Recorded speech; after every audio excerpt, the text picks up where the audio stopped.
countries. We knew from President Trump's first term, the campaign, and just how he operates, there always was going to be a direct communication with the leader of the Communist Party, Xi Jinping, that likely they would take these kinds of reciprocal visits. Frankly, I'd be a little surprised if Xi Jinping wants to do much of a tour of the United States. He might meet with more opposition than they want to bargain for.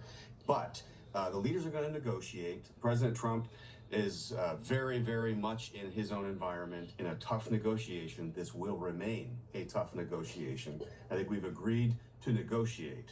The deal we have is that we're going to talk. We still have to get some results delivered. And his team now is empowered to go forward. We've protected supply chains, which was, I think, the first priority the president had in his talk with Xi. You know, Tony, trade diplomacy is like love. It's great to get on the phone for the first time, right?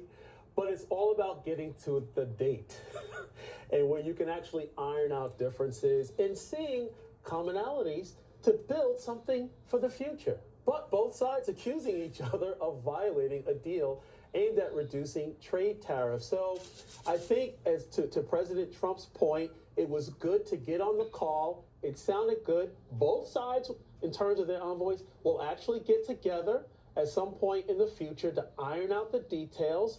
And each side agreed to actually visit each other's country. So that sounds like a good foundation to build on. What say you? So I think the metaphor of the call is a good one regarding the larger framework of dating. And I guess they've agreed to get together at the bowling alley and see how things go, right? But no fireballs, though. Well, they said, I'm always skeptical of these things from experience. So they said they only talked about trade, but that's only one of about 5 major issues. There's the issue, obviously, of the Chinese national trying to smuggle in some sort of fungus to kill more crops. That's a kind of big deal. He didn't say that came up.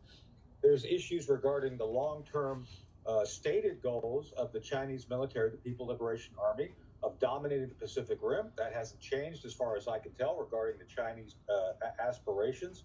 And we have issues regarding our allies. The Indians have been trying to move into the space China was filling regarding some of that trade. And remember, we have 2 populations, each 1.4 billion people, competing both for trade and natural resources. We were trying to get India on board.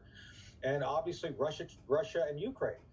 Ukraine keeps accusing China of supporting Russia. So, yeah, it's great that this talk went well. I think Steve is correct, but man, there is a, it's